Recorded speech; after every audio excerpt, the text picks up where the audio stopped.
1, 2, it works. Third time's the charm.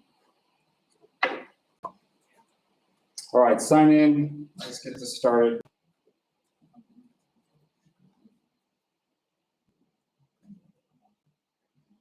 Were there any questions about chapter 9 before we go? Something about the Nazis? What was that? Oh, this was euthanasia.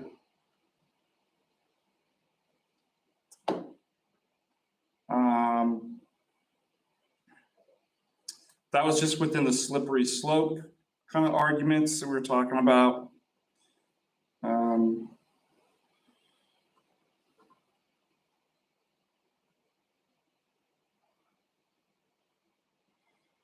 All right, let's move to chapter 10.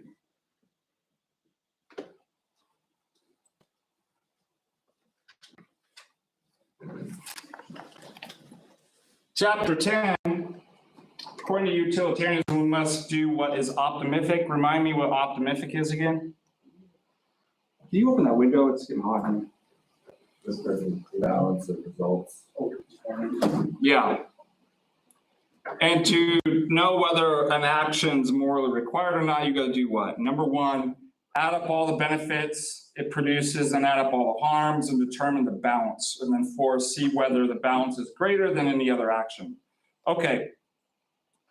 There are many complex cases where it's impossible to practice the following steps. And we brought this up last time. Nobody is smart enough or has enough time to kind of gather all of that. We talked about how this possibly could lead into dangers with AI.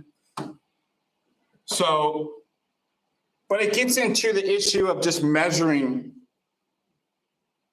in general. Well-being would have to come into quantities. And by the way, the picture up there is Jeremy Bentham. Jeremy Bentham created something called hedonic calculus. Jeremy Bentham's head looks like the Crypt Keeper, doesn't it? From, what's the name of the Crypt Keeper? In the chat, who can name the Crypt Keeper? It's not Tales from the Dark Side, it's Tales from the Crypt. But that's what it's talking about here. So the problem, though, might be solved if well-being was simply a matter of degree to which our desires were satisfied. Then we could determine how well off somebody or someone was by noting the percentage. Now, what's the difficulty? How do I give numbers to well-being? Have you thought about that?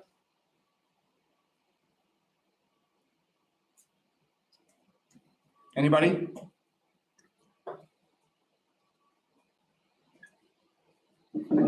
Because all of this presupposes, for example, imagine I have 1,000 desires. This is obviously artificial, but let's use it to make the point. Suppose that 900 of them are, by my own lights, pretty superficial. They don't help define who I truly am, they're fleeting, etc. Now suppose that all 900 of these desires are satisfied, but also suppose the remaining 100, which are ones that I'm deeply interested in. How well off am I? Well, it seems if I have the 900 but not the 100, I'm in a pretty bad state.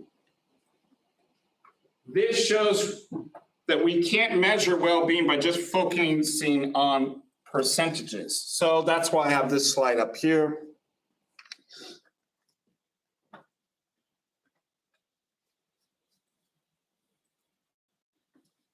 How do we measure well-being? Difficult, even if only one thing contributes to well-being, happiness. We talked about desire satisfaction theory.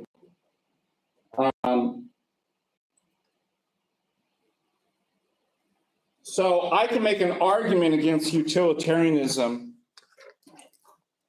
called the argument from value measurement.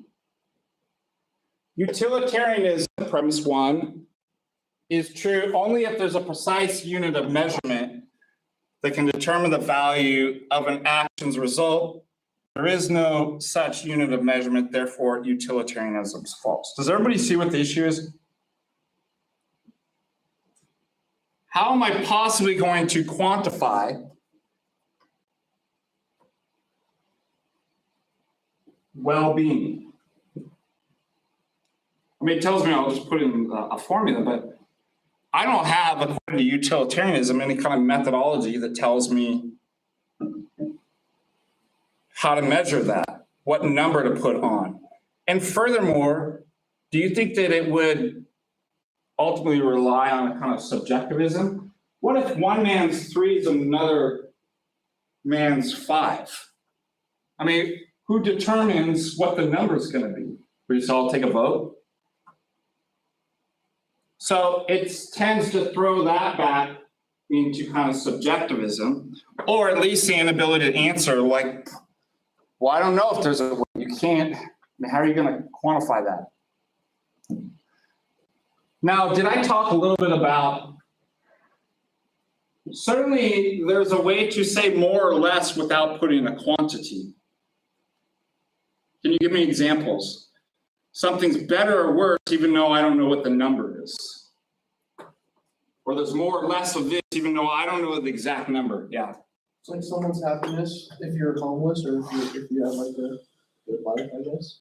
Yeah, isn't it easy to see, like, obviously for that statement to be true, it seems kind of obvious, right? This person's life's going better than the other one. Somebody jumps up and be like, well, by what number? Can you quantify? It's like, no, I can't quantify it, but I can know more or less. However, it seems that the problem with utilitarianism, you're not just saying more or less. It's the details that matter, right? I actually have to put all the benefits, which requires, it seems, some sort of calculus to give on that number. Would you agree? But it also moves back to, well, who's to determine? What is everybody saying in the chat? Any kind of pushback or questions? Everybody's quiet. Nobody has any thoughts. All right.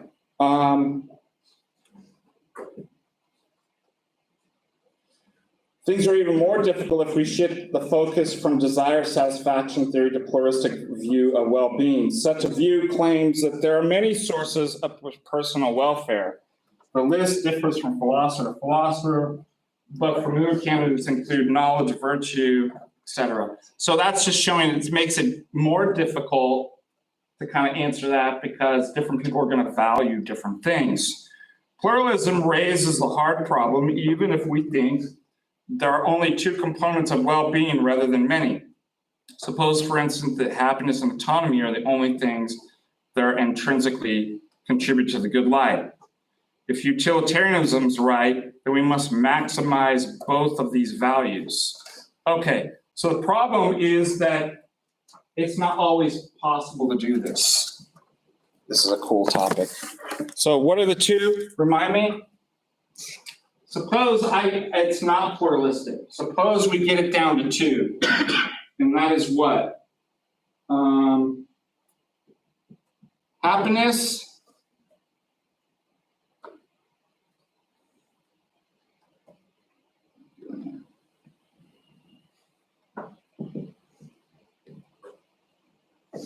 and autonomy. I got to maximize those. But according to the utilitarian. But suppose that a patient is dying and he doesn't know it. Here's the counterexample.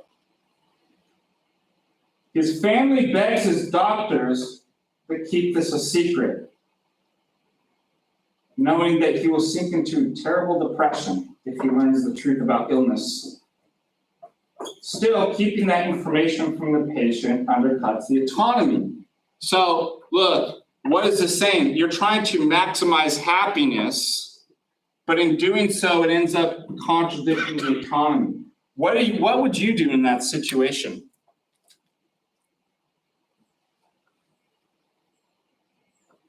People talk about, well, I have a right to know. Yeah, but what if the right to know and maximize autonomy brings down, it's like, oh, now you fall into despair and your family suffers. What do? They're at odds with one another. Any thoughts?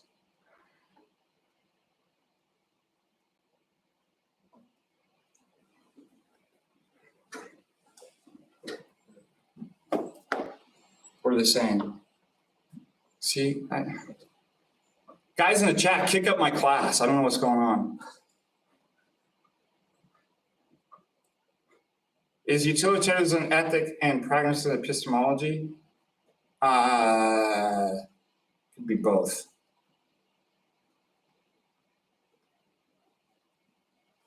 Oxford class. Oxford, Montana. By the way, what did I say? Utilitarianism is one of the dominant theories in medicine. I'll show you actual cases that actually doctors have to consider. They have to balance this, and sometimes they're in contradiction. And maybe this is to illustrate utilitarianism isn't going to provide a way out of this. Okay. A doctor takes a Hippocratic oath. Do no harm. Why? Because that would be a violation of this, right? To harm somebody is to what? Bring down happiness, correct?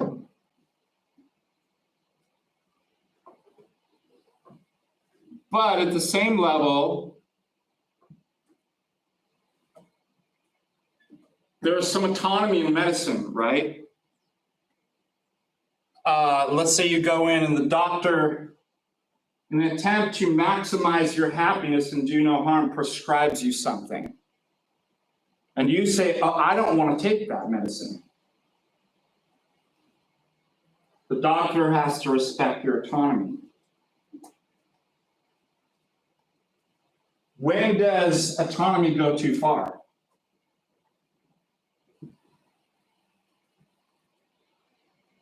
What happens, and this is a real thing, people have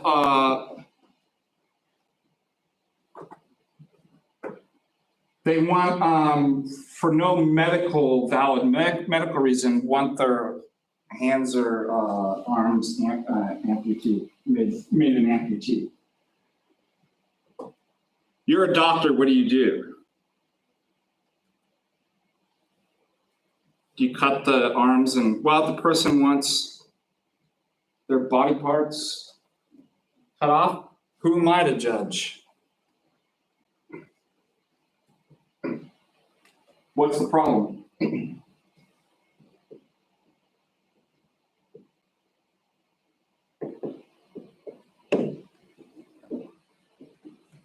Do no harm. It causes harm. So that perhaps you say, look, autonomy is important to a certain level, but would you respect would you make this an absolute? If somebody's like, you've heard these crazy cases, right, where they put an ad out to be like tortured and killed. Would you do it?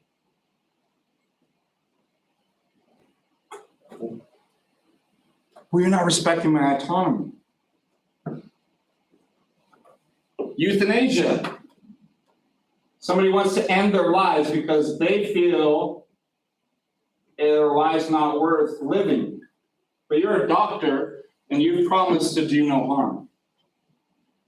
So issues of euthanasia come up. Yeah, we'll get into this too. I mean, we already mentioned it. However, does utilitarianism provide, it doesn't absolutize either one of these. It simply just says you have to maximize the overall benefits versus drawbacks. This is supposed to illustrate, yeah, but these come into conflict oftentimes, and I have no way to use a calculus to determine that because they're often in conflict. Oh yeah, there's a classic example.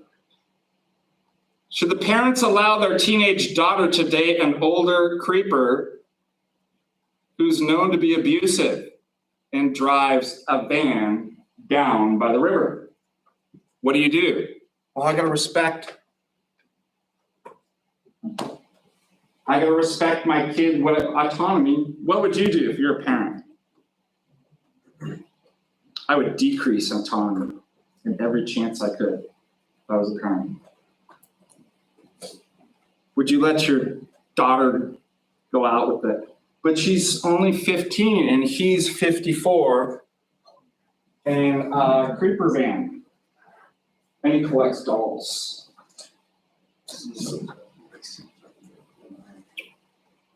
And he likes to wear a dress. I don't know, help me add some stuff to make it maybe more creepy.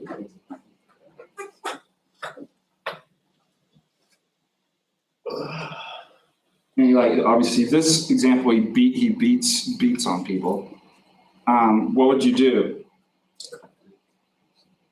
I don't care about your freedom. You don't get, which is interesting because these are moral issues, especially with the transgender debates that are going on.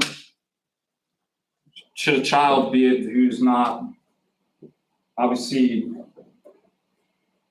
develop cognitively and make decisions, should they be able to, I don't want to be crude, chop their parts off and change themselves? Do you know what the joke is? Little Johnny says, Mom, I'd like a bottle of Jack Daniels. And a carton of what? Marble Reds. Johnny's parents say, why? Because Johnny says that's going to maximize my happiness. I mean, if you're going to drink, you know you gotta have your cigarettes there because you're gonna, Johnny's parents say that, Johnny, you're 7 years old. You can't drink. That'd be reasonable, right? But then Johnny says, well, I wanna chop my parts off and become a woman. And they said, well, that's fine. That's the joke, right? So there's a level of inconsistency. Wait a minute, if Johnny could become a woman, why can't Johnny, don't you think it's fair to be like, Johnny should be able to smoke Marlboro Reds and drink Jack Daniels? Don't you think so? If we're gonna maximize autonomy, anyways, that's just an illustration of inconsistency, right? But I'm bringing all this up to show that, well, look, I mean, you allow your, if you have children, you allow your children some autonomy, but would you maximize it? I let my children do whatever they want. Would you be a good parent? No. So you should do no harm, maybe, and you've got to balance this. I think we all do, right? At some level with our neighbors, the people, let's say legally, medically,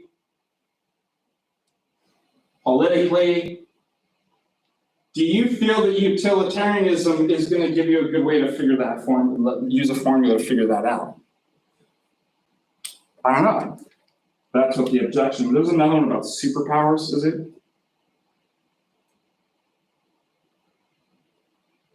Should a superpower undermine the results of a foreign democratic election? Yeah, heck yeah. That's my favorite. Have you seen the, I thought that's what we do in the United States do. I thought it was one of the things we're best at.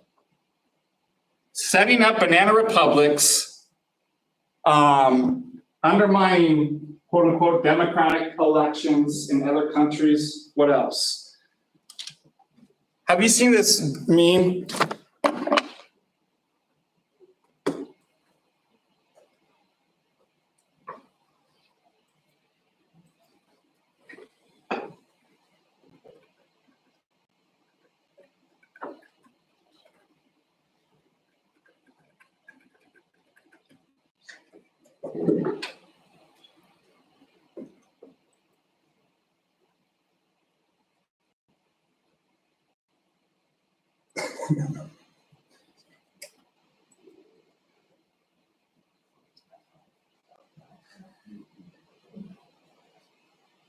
There's another one, but we gotta share the screen on this.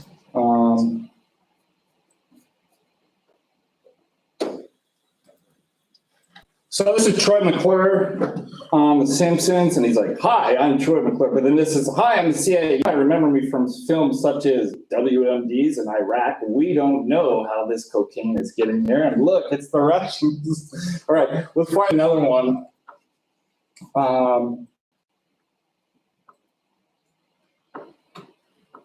Something went wrong. "Hi, I'm Troy McClure. No, I'm the CIA. You might remember me from films such as, who's this guy governing people on top of our oil? Snack Wars, Revenge of the Fruit Company. Arming Afghans to fight Russia. What could possibly go wrong? Hey, where's all this cocaine coming in?" Also, a dictator still has the weapons that we gave him. Moderate rebels, a confusing love story. That's pretty funny. Let's see.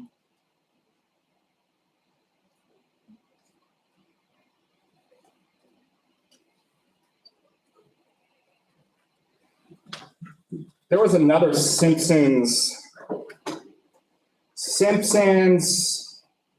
Hold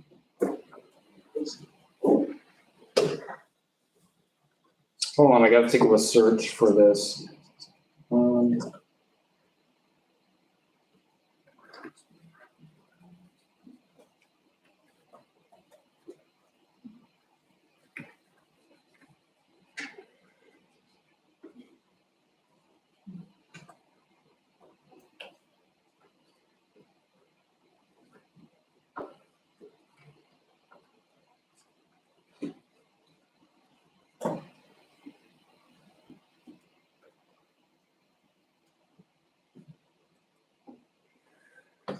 All right, I can't find it, but it was like Fast and Furious. There was like a chart, and it had how about Simpsons trust the government list. Oh, here, we got it.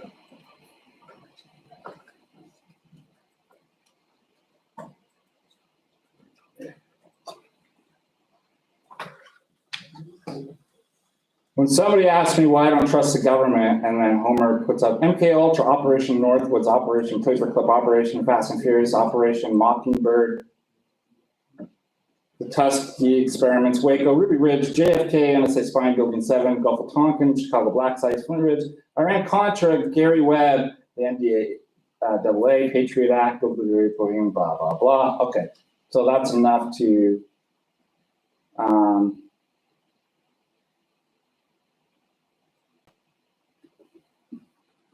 illustrate the point I wanted to make.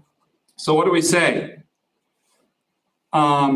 Should a superpower undermine the results of foreign democratic elections if the newly elected government is set on oppressing its citizens and waging war against innocent neighbors? Hey, where did all this cocaine come from? Answering such questions, of course, requires a great deal of information. But once we have it, we still have to make a choice between respecting autonomy or reducing misery. So how would you guys answer that? Can we, or should we interfere in foreign elections? Should we create coups, install our own governments because we don't like? Now, if we say yes, then what's to prevent other superpowers being like, well, I don't like the way the United States runs things. I don't like their technocratic banking elite system. I think the political system's no good, so could another country. That's why I said it was funny that, and they're going to start this conspiracy back up again. Remember 2020? Russia's interfering with the elections. Now, what's so ironic about that? I'm like, that's what we do. They're like, okay, we're going to stand for this. Messing in other people's countries and elections. I'm like, you guys don't get a right to say this. What is this? Current screen image is endless regressions of, oh, it's a joke.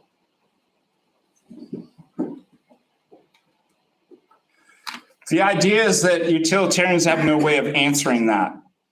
Once we allow both autonomy and happiness as intrinsically valued, if happiness were all important, then we could always give the nod to it. If autonomy were the supreme value, we'd insist on honoring it, even at the cost of unhappiness. But if the two are ultimately important, then it's hard to know when they conflict. Now, John Stuart Mill himself encountered a problem like this.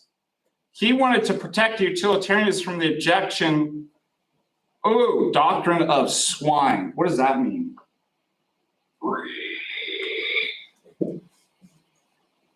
That was my swine impersonation.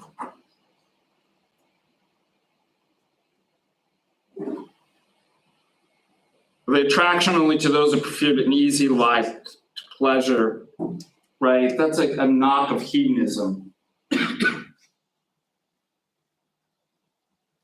Well, to Bentham's motto, pushpin is as good as poetry. Pushpin is a simple tavern game. Mill replied, it's better to be Socrates dissatisfied than a fool satisfied. Now, Bentham is that creepy head, which I believe is in Cambridge. And I heard that in faculty meetings, they actually pull it out, which is weird. It's like the secular version of relics or something. I don't know. They don't, secular atheists, philosophers have no saints because they have no God. And so what do? They cut the head off of Bentham and embalm it, and his holiness, the relic of his head, can lead us into the future. Because that's what rational people do, right?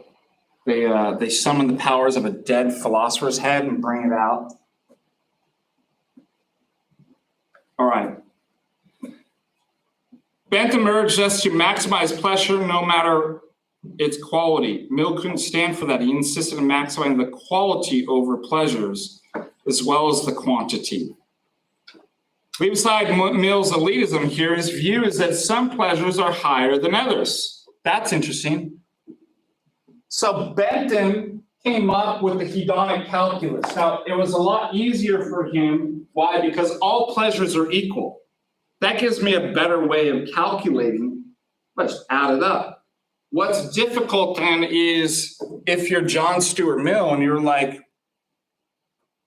yeah, drinking games are cool and all at the bar. I didn't call it the tavern, but at the bar.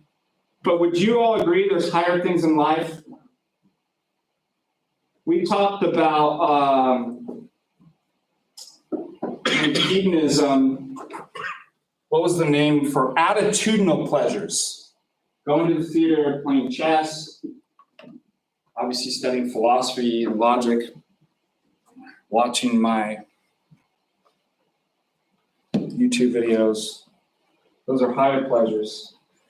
The higher and most sophisticated things in life. right?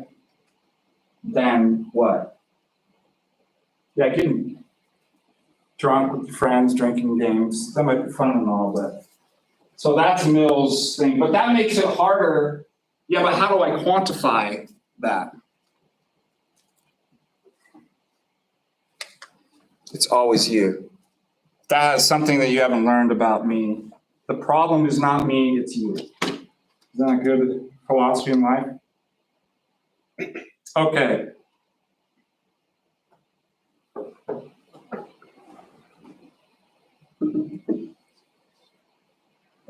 What can the utilitarian say? How much?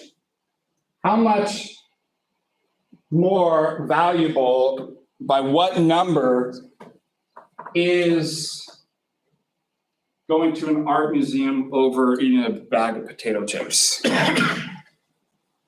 What is he going to say?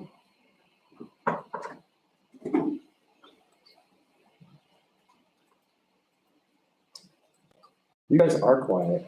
Did you not have coffee this morning or something?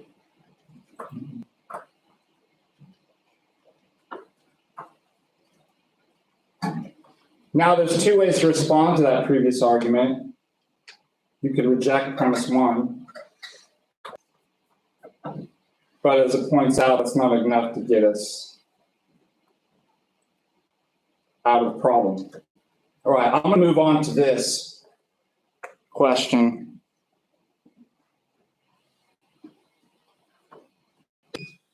But just ending with that argument, consider, all right, let's go back. This one's funny. Let's give you an example here.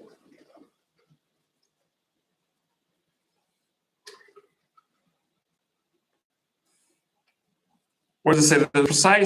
These precise units of measure enable us to determine when the relevant value, blah, blah, blah, so that they can, the idea is basically utilitarians can reject one. The problem though is that he says, I think they're right to reject premise one. There are clear cases where some actions create more overall benefit than others, even though no precise way of specifying. Isn't that the example I gave? Consider the good produced by a kindly grandmother who takes in her wandering orphan grandchildren and compare that to the benefits of a couple enjoying a friendly game of cards. Okay, sure. Anyways, that just illustrates exactly what I said. Well, wait, do I really need to have a precise measurement?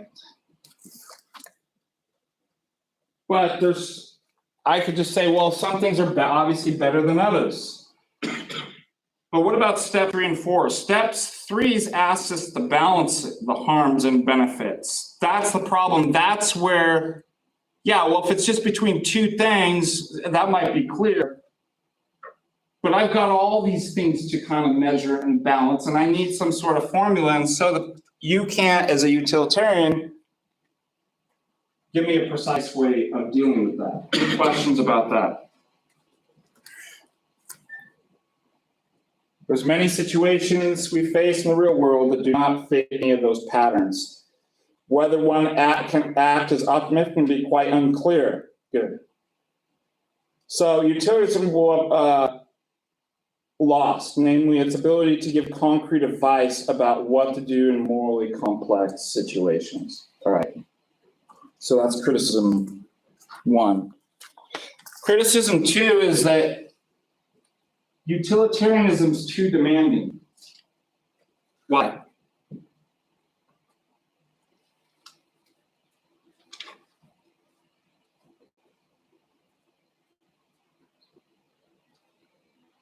First, we're not computers. So, isn't that the line? How am I going to figure this out? It's too complicated. Demands too much information. But Mill had a ready reply to this objection. Christians can usually know perfectly well what their religion requires of them without having to reread the entire Bible prior to each action. They rarely need to do fancy calculations to determine the religious duty. Okay. What do you think about the response?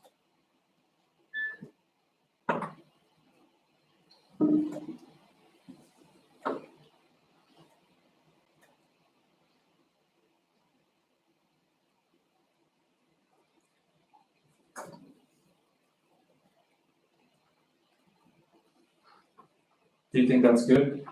In other words, how much time do I really need to figure out that I shouldn't kill this person? But that still doesn't, first of all, I think Mill's stepping out of his utilitarianism and doing what? He's jumping into virtue ethics. Because typically the reason why most people don't have to reread their Bible or doctrine, right, is that they've acquired some sort of training, ecclesial training, like by the church or religion, in which they acquired virtues where they don't have to think a long time with it. They become more virtuous, and it's like they know the answer. So that seems to move away from utilitarianism. Motivation. Still, doesn't utilitarianism require us to be saints? Oh, that's you guys. You could answer that and be like, but we are saints. Isn't that your motto? What's the motto for the college? Not for school. Not for school. What saints do?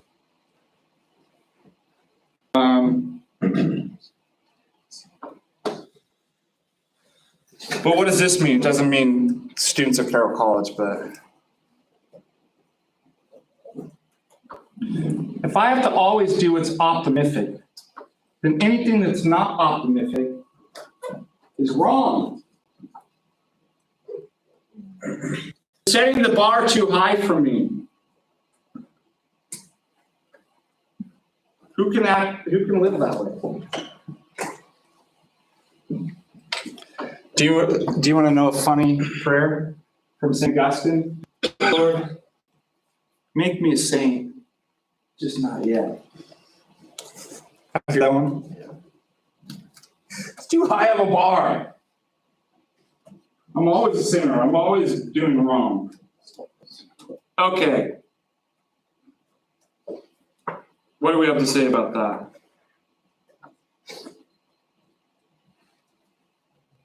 The idea is that those who are always trying to get the best outcome are often bound to miss it. This isn't strange to sound. Think about people whose sole purpose in life is to be happy as they can be. So that's the other flip side of it, is the more single-minded you are on the pursuit of happiness, the more it'll be fleeting. We talked about that. Here's one. So too with pursuing global happiness. Those who aim only for this tend to be busybodies, cranks, obsessives. That's something interesting. Do you know what I watched the other day? Because I wanted to tie it into this.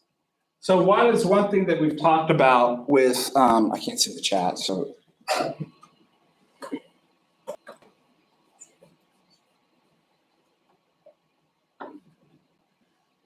What was one hallmark of modern political thought? Utopianism. Is it any coincidence that utilitarianism comes out of the Enlightenment? And the idea is what? That man, through the rearrangement, through a calculation, through a rearrangement of economic factors, through political will, can create heaven on earth, a utopia. Why? And hey, doesn't that fit perfectly with, well, I'm trying to rearrange and create my own world to be optimistic. And the sole pursuit of that ends up doing what? Usually the opposite. The utopians end up producing what? Nightmares. Totalitarian, technocratic nightmares. So I watched a movie. Tell me what you think about this. Guardians of the Galaxy Part 3. Anybody seen it? All right. One of you tell me, how does that relate to what I'm just talking about right now? How does Guardians of the Galaxy 3 relate to utilitarianism and the obsession with global happiness and making a perfect world? The utopia, yeah. Like the bad guy in the movie, like he tries to create a perfect species. Yeah. Like animals, and so like he spends like his whole life like just making like the animals better and better, like genetically modifying them to be perfect. But that sounds so great, doesn't it? Why does that make him a bad guy? Yeah. Well, he also destroys them, like destroys the entire species if it's not how he likes it. So he'll just keep destroying them and making new ones as well. So that's one aspect. But don't you feel like it was his badness that made him destroy? There's something underlying that made him do that. It's not that action itself, I think, made him bad. But why was he doing that? Don't you kind of see him as a utilitarian? Well, overall, I want to maximize, sure, that there's some disadvantages of me having to wipe out my creation, but eventually I'll perfect it, right? And I'll maximize it. It'll be the perfect world, won't it? And does not my utilitarian calculations end up being the optimistic? I have to. So it shows that, I think it illustrates everything that we're talking about. In this novel, How to Be Good, the novel whose central character, David Carr, has committed himself to doing as much good as he can. The result, he brings only misery to his family and friends. I can't remember the guy's name in Guardians of the Galaxy 3. Stretch, what do they say at the end? You weird stretched face freak, right? Because he got his face clawed off by the raccoon, dude.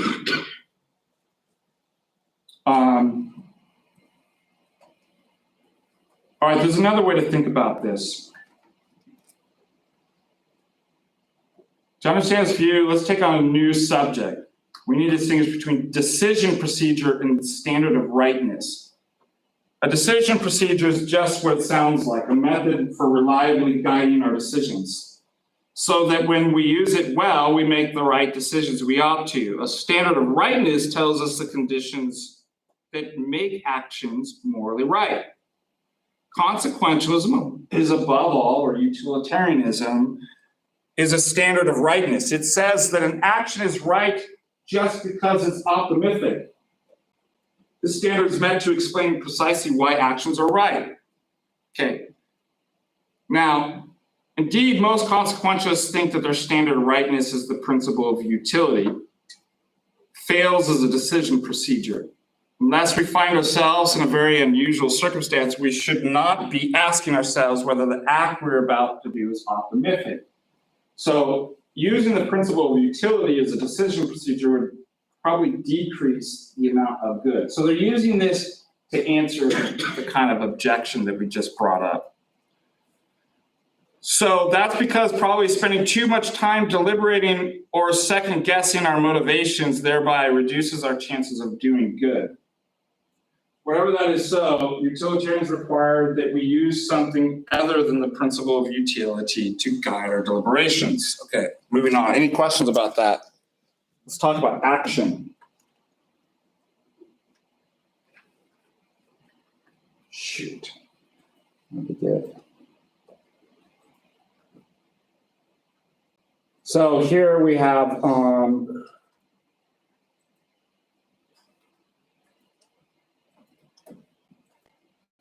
That's just a summary right there. Between decision procedure and standard of rightness.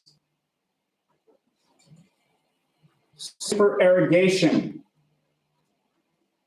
We'll talk about this.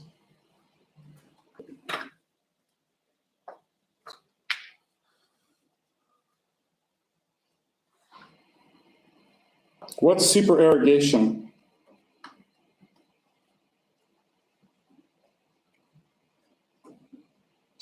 The action that is above and beyond the call. Yes. So this is part of the section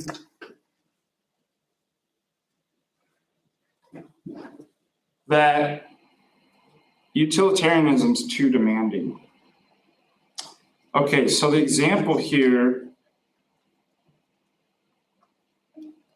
utilitarian calls on you to do a great deal more than others, for others than you're probably doing. What's the example? Dr. Paul Farmer in this book. So he spent most of the year apart from his wife and his younger daughter to maximize the time he could spend treating critically ill patients in rural Haiti. He lives like a pauper and donates his Harvard salary to Partners in Health. He doesn't take vacations. If he did, some patients would die whose lives he could save. He tries but fails to love his wife and daughter no more than the disadvantage. He insists that everyone, because remember, one of the appeals of utilitarianism was that it considers everyone equal. Well, he does too. He insists everyone, no matter how poor or how socially disadvantaged, how distant from us, is deserving an equal chance to live a life. He doesn't cite utilitarianism, but he's living by it. But there's a problem. He neglects in doing so to maximize the overall benefits by treating all equally over the drawbacks. What happens to his relationship with his wife? And isn't this a classic case in the movies, right, of like the obsessed detective who has tunnel vision? He spends all his time fighting crime to the detriment of his marriage. But he can't get his wife to see, but sweetheart, don't you see? I'm doing something great for the world. What do you feel like when you see that in a movie? Do you feel like, no, he's right, or there's something off about that? Is his wife just being selfish?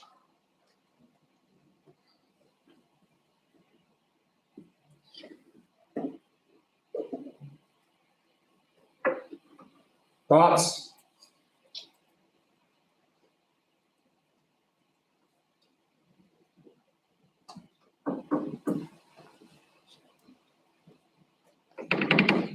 Problem is, I mean, I think there's an issue with that. Do you intuitively think like that stuff's important, but is everything, should it be treated equally? I was gonna say that family and those type of relationships should be valued higher than like your career. Yeah. There's this notion that I was told that, and it's often hardest to do this, your priorities in time and concerns about priorities should go outward. Correct? My number one priority is what? My wife. And I gave a talk about this last year at a conference. Seek first the kingdom of God. Well, the notion of first, where are your priorities? You know, you have 3s, 4s, 5s, 6s, 7s down the priorities. And it seems that the problem in life is when you put your 4s and 5s and your 1s and 2s. Even if my 3s and 4s often require more time of me than my wife, that I would spend with my wife. I got to teach, I got to make money. The idea is the level of intensity that when I'm spending, to prioritize the first things and put first things first would mean, not in terms of time balance, but even if I have a short amount of time with my wife, what do? I don't let, if I take my wife out to dinner, and this is hard, I don't let 3s and 4s interrupt our time. You see there's an intensity? I'm devoting it all to you. If work calls, I don't interrupt. That's a kind of prioritization. What about love and money and stuff like that? It's good to feed the homeless, but what if in doing so I'm neglecting my wife?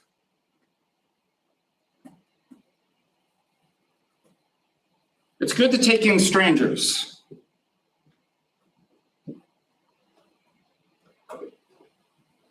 If you can, it's maybe a nation or something like that.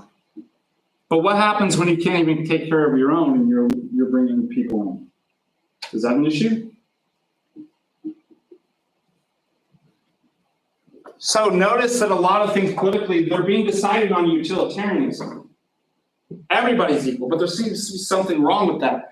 Furthermore, the consequence, no pun intended, of consequentialism is if I don't treat all as equals and try to maximize the overall benefits over the drawbacks, i.e. shoot for what's optimistic, then I'm sinning by utilitarian standards. That means if I'm a utilitarian, I can't take my wife out to dinner or theater, the movie. Why? Because that money would be better spent saying to UNICEF or like whatever, and stuff in Africa or something like that. Actually, they do use UNICEF, don't they? I have a choice between spending $1,000 on a beach vacation and sending my money to UNICEF. Because the literature, it's not an easy call. The literature claims $1,000 can provide 100 families with basic water kit, immunization, 1,000 children against polio, blah, blah, blah. But what would that mean? You could never do anything. You can never go on vacation. Do you see that it's too demanding of the word that you rightly pointed out is supererogation. Because utilitarianism has it set up that if you don't, if you're not always maximizing, doing the optimistic, then you're sinning. You're making a mistake.